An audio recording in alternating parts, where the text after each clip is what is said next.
নমস্কার, নতুন বাংলা থেকে বলছি সন্ময় বন্দ্যোপাধ্যায়। রাত পেরোলেই নতুন মন্ত্রিসভা। আজই পশ্চিমবঙ্গের নতুন মুখ্যমন্ত্রীর নাম সম্ভবত বিজেপির আভ্যন্তরীণ যে বৈঠক আছে, পরিষদীয় দলের বৈঠক, যেখানে ভারতবর্ষের স্বরাষ্ট্রমন্ত্রী অমিত শাহ উপস্থিত থাকছেন, তার উপস্থিতিতে পরিষদীয় দলের বৈঠক হবে এবং তারপর নতুন পরিষদীয় দলের নেতা কে হবেন সেই সিদ্ধান্ত ঘোষিত হবে এবং তারা যাবেন সরাসরি লোকভবনে, রাজ্যপালের কাছে দাবি পেশ করবেন এবং আগামীকাল সকাল 10টার সময় ব্রিগেড প্যারেড গ্রাউন্ডে সেখানে নতুন মন্ত্রিসভার শপথ গ্রহণ অনুষ্ঠান। ঠিক সেই প্রেক্ষিতে দাঁড়িয়ে সরকারি কর্মচারীদের ভাগ্য কোন দিকে যাচ্ছে, আমি সরাসরি এই প্রশ্ন নিয়েই আলোচনায় এসেছি আজকের এই প্রতিবেদনে।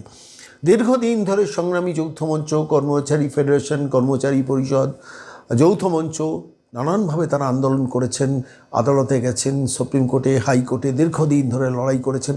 1300 দিন ধরে সংগ্রামী যৌথ মঞ্চ দিন রাত শীত গ্রীষ্ম বর্ষা উপেক্ষা করে ওই শহীদ মিনার ময়দানে বসে থেকেছেন, দাঁতে দাঁত চেপে লড়াই করেছেন, ভুয়ো কেস খেয়েছেন, আইনি আদালতের লড়াই লড়েছেন, রাস্তায় থেকেছেন, কালীঘাটে গিয়ে মিছিল করেছেন, মিটিং করেছেন। শেষ পর্যন্ত সেই ডিএর অধিকারটাকে একটা সরকার প্রকৃত অর্থেই কি স্বীকার করে সরকারি কর্মচারীদের, অবসরপ্রাপ্ত কর্মচারীদের দীর্ঘদিনের বঞ্চনাটা কি মেটাবেন? আমি এই প্রশ্ন নিয়েই হাজির হয়েছিলাম সংগ্রামী যৌথ মঞ্চের আহ্বায়ক ভাস্কর ঘোষকে। একাধিক প্রশ্ন তাকে করেছি যে সরকারের কাছে, নতুন সরকারের কাছে কি আশা করছেন যে ডিএর অধিকারটা তারা অফিসিয়ালি সত্যিকারের আনুষ্ঠানিকভাবে স্বীকার করে সমস্ত বকেয়া ডিএ 2008 থেকে 2009, 2008 থেকে 2019 পর্যন্ত, 18 পর্যন্ত যে বকেয়া ডিএ, যে মামলাটা লড়েছেন, সেই বকেয়া ডিএটা কি সরকার দিয়ে দেবে? এক। দ্বিতীয়ত হচ্ছে, সেক্ষেত্রে গিয়ে আপনারা কি আন্দোলন থেকে পিছিয়ে আসবেন? অর্থাৎ আপনারা কি শহীদ মিনার ময়দানে দীর্ঘদিন ধরে যে আন্দোলন আজও করে যাচ্ছেন, এই মুহূর্তেও করে যাচ্ছেন, যখন ব্রিগেড প্যারেড গ্রাউন্ডে প্রধানমন্ত্রী আসবেন, স্বরাষ্ট্রমন্ত্রী আসবেন, তখন অন্যদিকে শহীদ মিনার ময়দানের তলায় সংগ্রামী যৌথ মঞ্চের সদস্যরা বসে থাকবেন। ফলত স্বাভাবিকভাবে সেই প্রেক্ষিতে দাঁড়িয়ে তাঁর কী অনুভূতি, তাঁর কী মনে হচ্ছে শেষ পর্যন্ত এই রাজ্য সরকার, বর্তমান যে নতুন সরকার, আনুষ্ঠানিকভাবে একজন প্রতারক মহিলাকে নবান্ন 14 তলা থেকে বিদায় করার পর, ঝেঁটিয়ে বিদায় করার পর শেষ পর্যন্ত নতুন সরকার কী সমস্ত দাবি মেনে নেবেন এবং কি আশা করছেন সংগ্রামী যৌথ মঞ্চের আহ্বায়ক ভাস্কর ঘোষ। আমি আজকে সরাসরি তার সঙ্গে কথা বলেছি। কি বলেছেন শুনুন। নমস্কার ভাস্করবাবু, শর্মায় বলছি। হ্যাঁ, নমস্কার দাদা। হ্যাঁ, বলছি নতুন সরকার আগামীকাল অর্থাৎ 9 তারিখ শনিবার সকাল 10টায় তার মন্ত্রিসভার শপথ গ্রহণ অনুষ্ঠান ব্রিগেড প্যারেড গ্রাউন্ডে ভারতবর্ষের প্রধানমন্ত্রী, স্বরাষ্ট্রমন্ত্রী এবং 21টি রাজ্যের মুখ্যমন্ত্রীরা আসছেন সেই সভাতে, এবং তার পরবর্তীকালে সরকার গঠন হবে এবং নতুন সরকার। আপনার কি মনে হচ্ছে, এতদিন ধরে দীর্ঘদিন ধরে আন্দোলন করেছেন, লড়াই করেছেন এবং অবশ্যই সংগ্রামী যৌথ মঞ্চের অসামান্য লড়াই সরকারকেও নড়িয়ে দিয়েছে, মানে তার ভিত নড়িয়ে দিয়েছে। এই পরিস্থিতিতে কি মনে করছেন যে এর অধিকারটা তারা সরকার মেনে নেবে, খুব দ্রুত মেনে নেবে নতুন সরকার? কি মনে হচ্ছে? দেখুন, একটা আঞ্চলিক দলের সাথে একটা সর্বভারতীয় দলের একটা তফাৎ কোথাও না কোথাও থাকেই। সেই তফাৎটা হচ্ছে, যদি সারা ভারতবর্ষের দিকে তাকিয়ে দেখেন, তাহলেও কিন্তু কর্মচারীদের যে সুযোগ সুবিধা দেওয়া হয়, তাদের প্রতি যে দৃষ্টিভঙ্গি, সেটাও কিন্তু আঞ্চলিক দলগুলো এবং সর্বভারতীয় দলগুলোর মধ্যে যে তফাৎ হয়, সেই তফাতের মধ্যে কিন্তু আমরা দেখতে পাই। এটা হলো একটা বিষয়। দ্বিতীয় বিষয় হচ্ছে যে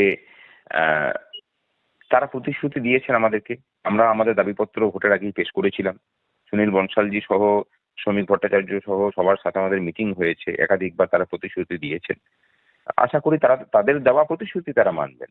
আমাদের প্রতি কোনো বদান্যতা দেখাতে হবে না। আমাদের দাবির এমনি যৌক্তিকতা আছে বলেই তারা মেনে নিয়ে সেগুলোকে সংকল্পপত্রে স্থান দিয়েছেন এবং সেগুলোকে নিয়ে মাননীয় প্রধানমন্ত্রী থেকে শুরু করে মাননীয় কেন্দ্রীয় গৃহমন্ত্রী, তারা সকলেই বারবার করে কথাগুলো বলেছেন। বিরোধী দলনেতা প্রত্যেকে এই দাবিগুলোকে মিটিয়ে দেওয়ার কথা বলেছেন। সুতরাং আশা করা যায় যে খুব তাড়াতাড়ি হয়তো সেই বিষয়গুলোতে সিদ্ধান্ত তারা নেবেন।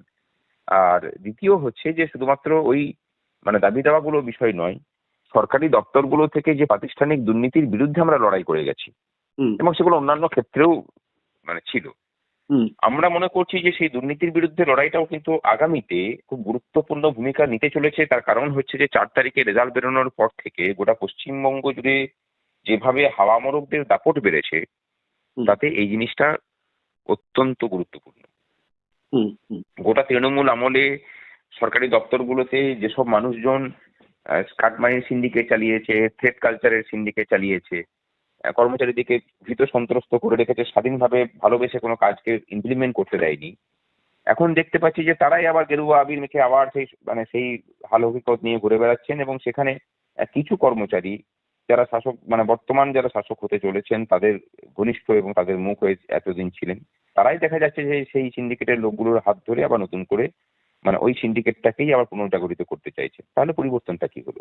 এটা যদি হয় তাহলে প্রয়োজন হলে এই বিষয়ে আন্দোলনে নামবেন আপনারা নতুন সরকারের আমলেও? অবশ্যই, এবং সেই আন্দোলন কিন্তু শুধুমাত্র কর্মচারীদেরকে নিয়ে নামবো না। কারণ এই যে ভোটটা দিয়েছে, মানুষ ভোট দিয়েছে কিন্তু দুর্নীতির বিরুদ্ধে, সেটা প্রথম কারণ বলে আমরা মনে করি। আমরা সেটা করেও ছিলাম চেষ্টা, যে দুর্নীতির বিরুদ্ধে মানুষের যাতে অসহিষ্ণুতা তৈরি হয় তার জন্য চেষ্টার কোনো কসুর করিনি। আমি কতগুলো ইনস্ট্যান্স দিচ্ছি যে শান্তিনিকেতনের বাড়ির সামনে চোর চোর স্লোগান দিচ্ছে মানুষ, হুম, হুম, যার বিরুদ্ধে দিচ্ছেন সেই মানুষটাও হিন্দু, হুম, যারা দাঁড়িয়ে চোর স্লোগান বলছেন তারাও কিন্তু হিন্দু, হুম, বা তাদের মধ্যে মুসলিমও আছে। হুম, মহুয়া মৈত্রকে বিমানের মধ্যে চোর চোর স্লোগান দেওয়া হচ্ছে এবং সেখানে পিসি চোর ভাইপো চোর বলছেন। হুম, বলছেন কারা?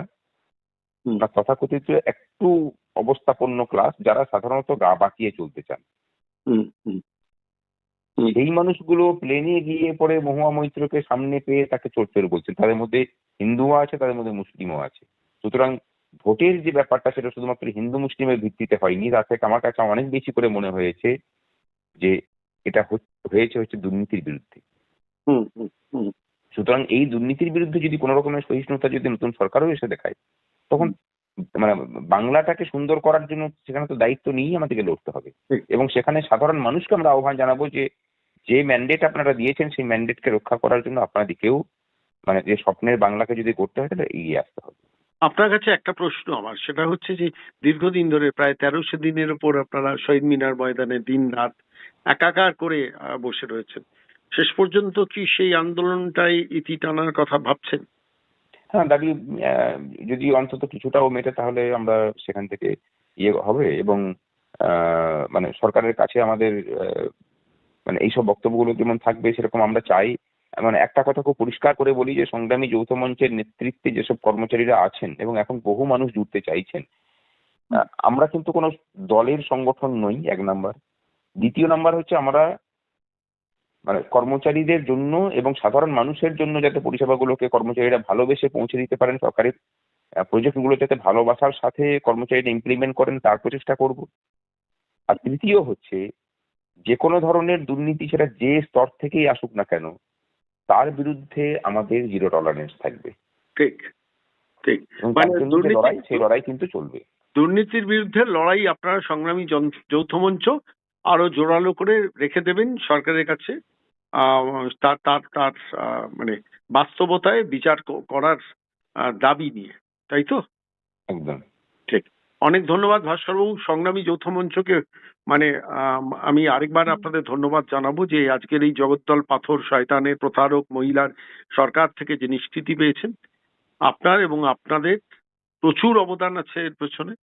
এবং সেটা শেষ পর্যন্ত এই সরকার, যে নতুন সরকার ক্ষমতায় এসছেন, তাকে স্বীকার করতে হবে এক। দ্বিতীয়ত হচ্ছে দুর্নীতির বিরুদ্ধে আপনাদের আপসহীন যে পরিবেশ, মানে যে যে স্ট্যান্ড, সেইটাকে অন্তত স্বীকৃতি তারা দেবেন। যদি না দেন তাহলে প্রয়োজন হলে নতুন সরকারের বিরুদ্ধে আপনারা আন্দোলনের মানসিকতাটা রাখছেন।